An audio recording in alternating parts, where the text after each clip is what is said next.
Fotografi, aktiviti yang menyeronokkan. Ia merakam detik bersejarah dan menyegarkan pengalaman yang pernah kita lalui. Teknologi yang berkembang seawal kurun ke-19 ini menjadi bertambah maju dan moden dalam era digital.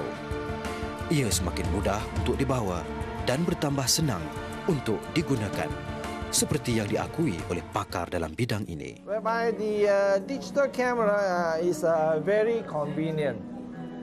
That you can take as many shots as you like without thinking of printing. You can take as many as you like, and you can store it into your computer or you can store it into the CD, right? Walaupun kemajuan merubah bentuk, saiz dan cara ia digunakan, namun proses mengambil gambar tetap kekal dengan prinsip yang sama. This one is the German camera. Yeah, this camera is about 70 years old, right? And this is how you take the picture. When the shutter opens, the light goes through the lens and comes into the film here. Fotografi berasal daripada perkataan Greek yang bermaksud melukis dengan cahaya. Oleh itu, cahaya dari objek, optik dan pembentukan imej elemen utama dalam fotografi. Adakah kita terfikir proses itu sebenarnya menyamai konsep penglihatan mata manusia? Ia adalah fungsi mata ketika manusia melalui proses melihat sesuatu objek. Dalam erti kata yang lain, teknologi fotografi tidak dapat dihasilkan sekiranya manusia tidak memahami konsep melihat terlebih dahulu. Persoalannya, siapakah yang mula-mula mengetahui konsep penglihatan manusia?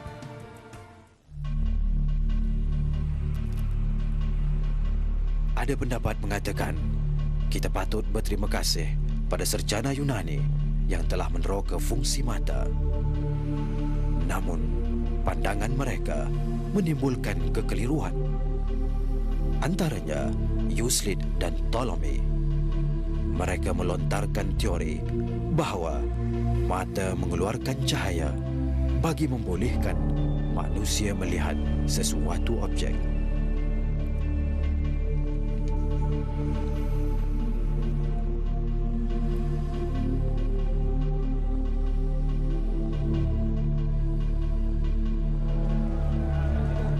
Teori itu diguna pakai secara meluas sehinggalah muncul seorang ilmuwan Islam pada kurun ke-11 yang mempertikaikannya.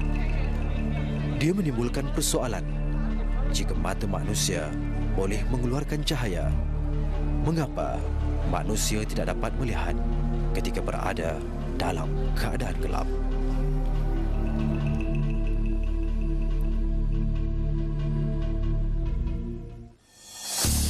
Bagi mengetahui siapakah ilmuwan Islam itu dan bagaimana dia menolak teori sarjana Yunani, kami menemui dua orang pakar yang mendapat pengiktirafan antarabangsa dalam bidang masing-masing.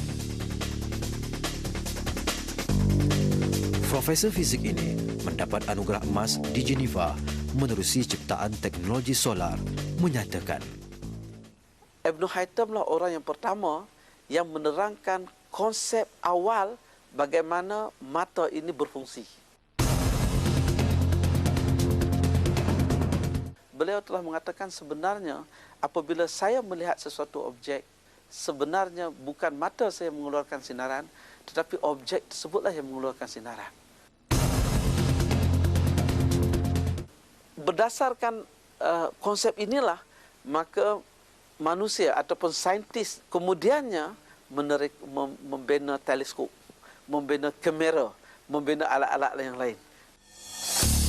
Manakala doktor falsafah dalam bidang matematik ini pula berkebolehan membaca kitab-kitab lama, khususnya dalam bahasa Arab. Malah, dia telah mengkaji kitab karangan Ibn Haytham dalam bidang optik. Karya Ibn Haytham yang berkaitan dengan optik ini menjadi satu kaedah metodologi saintifik yang sangat berpengaruh. Dan inilah yang digunakan sampai hari ini dengan nama kaedah hypothetico-deductive method ataupun kaedah al-istiqra'i yang disebut oleh Ibn Haytham.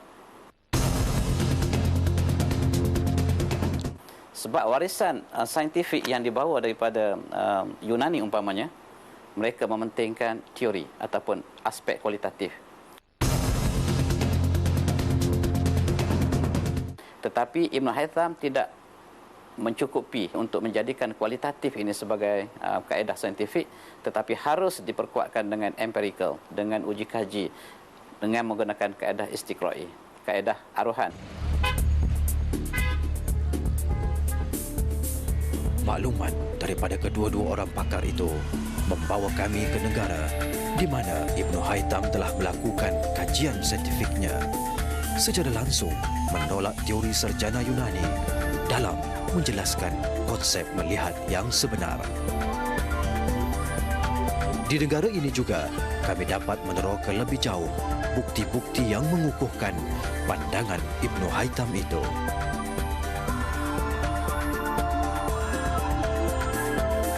Yang jelas, negara ini telah menjadi saksi kepada sejarah tamadun manusia yang panjang. Ibn Haytham seorang daripada penyumbang kepada tamadun itu.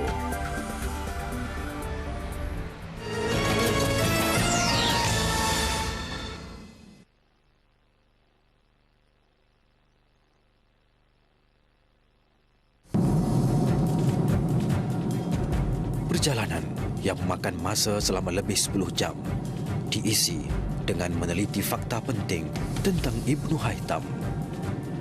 Seolah-olah kami mempunyai temu janji dengan ilmuwan itu di Bandar Kahirah.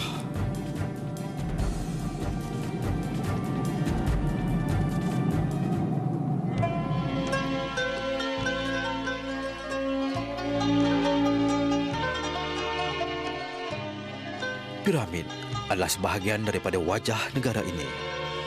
Kewujudannya membawa kepada gelaran Mesir, ibu tamadun dunia. Piramid di sekitar Giza menjadi tumpuan jutaan pelancong asing sesuai dengan kedudukannya sebagai satu daripada 7 keajaiban dunia yang masih kekal hari ini. Sejarahnya bermula seawal 2000 tahun sebelum Masihi, lebih awal daripada sejarah sarjana Yunani atau kelahiran Ibn Haytham sendiri. Mendekati monumen yang menyamai ketinggian bangunan 50 tingkat ini sebenarnya membawa kami kepada sejarah para nabi yang terkandung dalam Al-Quran, sejarah peradaban manusia, serta misteri sains dan teknologi yang dikagumi hingga hari ini.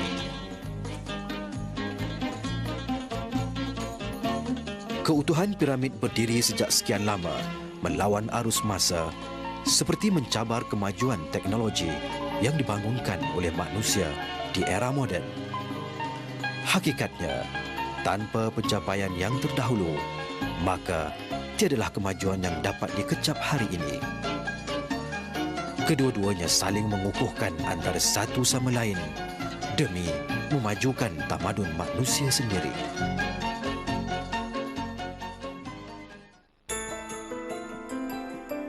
Itulah yang dilakukan oleh Ibn Haytham.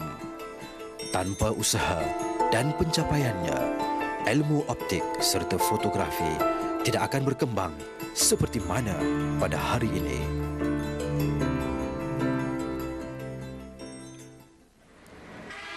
Pada kurun ke-11 Masihi, Bandar Kahirah terkenal dengan 2 buah perpustakaannya, iaitu Darul Hikmah dan Darul Ilm.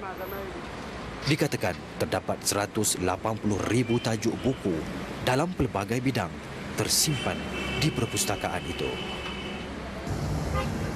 Harimau mati meninggalkan belang, manusia mati meninggalkan nama. Namun ilmuwan Islam meninggalkan sesuatu yang lebih bermakna selain daripada nama, iaitulah hasil tulisan dan buku-buku mereka yang mana jumlahnya mengatasi bilangan usia mereka sendiri. Walau bagaimanapun, hanya sedikit sahaja daripada buku-buku itu dapat disimpan oleh dunia Islam. Selebihnya dimiliki oleh masyarakat Barat. Darul Kutub mengimbas kegemilangan silam perpustakaan di Kahirah.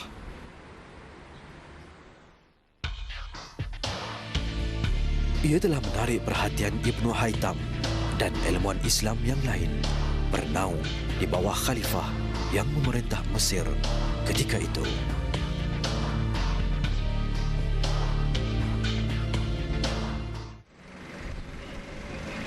Darul Kutub hari ini berperanan sebagai perpustakaan dan arsip negara di Mesir.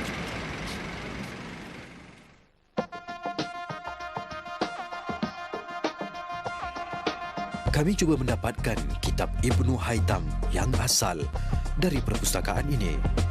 Lebih-lebih lagi, ilmuwan itu dikatakan meninggal dunia di Kahirah. Namun, selepas perbincangan dengan pegawai yang berkenaan, keputusannya seperti yang kami jangkakan. Kitab Al-Manazir, karangan Ibnu Haytham yang asal tiada di sini.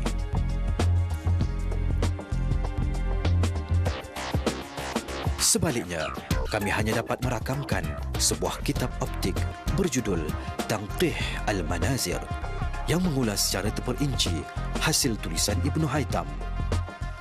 Ia dikarang oleh Kamaluddin Al-Farisi, seorang ilmuwan Islam berketurunan Iran selepas zaman Ibnu Haytham.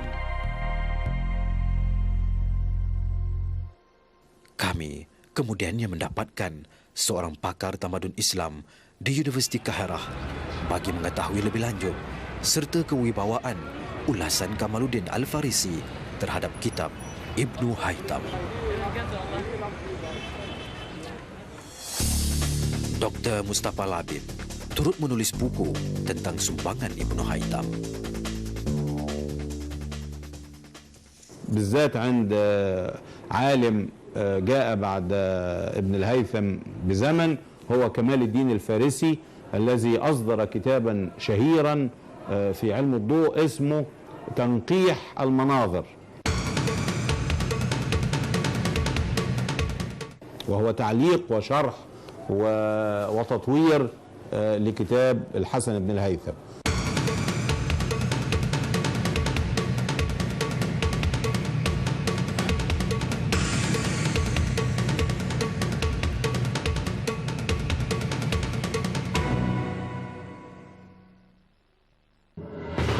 Ibnu Haytham mencatat, cahaya dari objek yang dilihat terpantul ke dalam mata, lalu membentuk imej yang terbalik.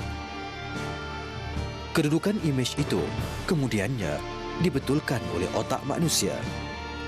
Satu teori yang tidak dipertikai ketepatannya hingga abad ini.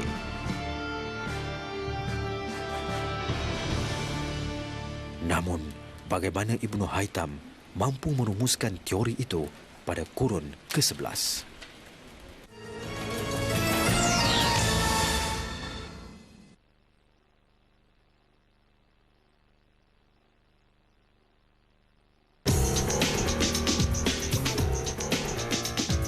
Bagi mengetahui jawapan bagaimana Ibnu Haytham merumuskan teorinya, kami mengadakan temu janji dengan seorang profesor sejarah sains sebuah universiti dalam sebuah bandar di utara Mesir.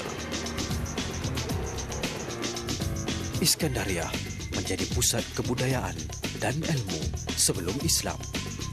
Sarjana Yunani, Ptolemy, pernah menghasilkan kerja-kerja ilmiahnya di bandar ini.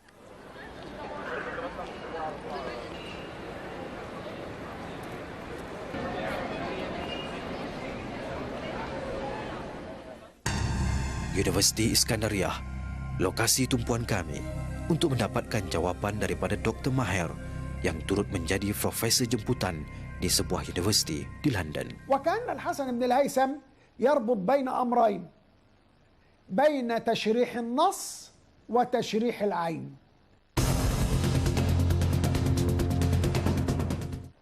يبقى إذن هناك علاقة بين الإبصار، بين العين والمخ.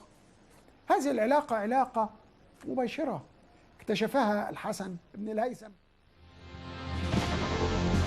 Ibnu Haytham telah menjelaskan anatomi mata seawal kurun ke-11 Masihi. Dia mengenal pasti fungsi setiap bahagian mata dalam merumuskan teori konsep penglihatannya. Huraiannya tidak bercanggah dengan apa yang terdapat pada anatomi moden. Malah, ada perkataan yang diasaskan oleh Ibnu Haytham masih diguna pakai hingga hari ini. Seperti perkataan kornea yang berasal daripada perkataan Arab kornea.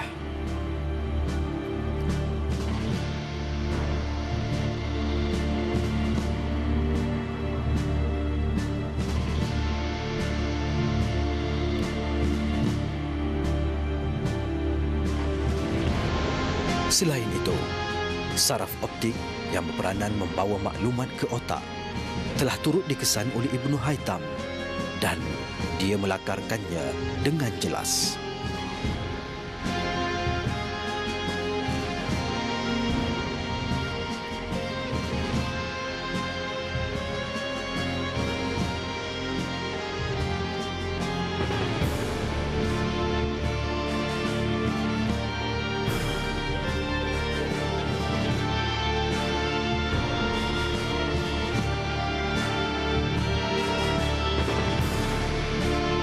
Kaedah saintifik yang digunakan Ibnu Haytham itu menolak teori sarjana Yunani, seterusnya mencetuskan revolusi dalam ilmu optik.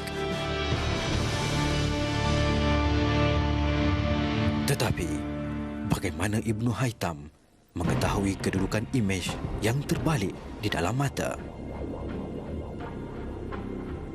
Jawapannya, uji kaji di dalam bilik gelap.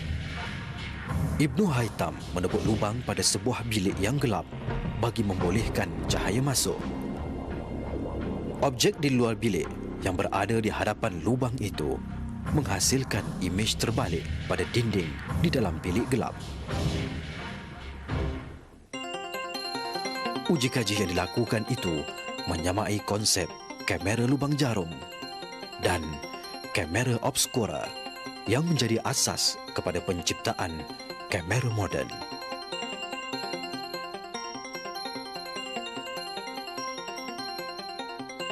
Dalam keadaan serba kekurangan pada kurun ke-11, Ibnu Haytham tetap melakukan uji kajinya yang telah membuka lembaran baru pada cabang ilmu sains hari ini.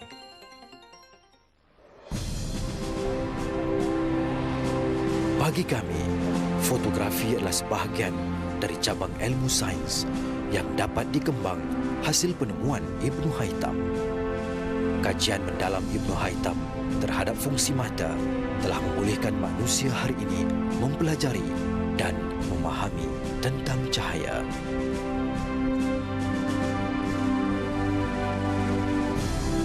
Ia membawa kepada penghasilan pelbagai ciptaan baru bagi memudahkan kehidupan di dunia moden. Usaha Ibnu Haytham sendiri umpama cahaya yang telah menyuluh pengetahuan kita tentang ilmu fizik optik.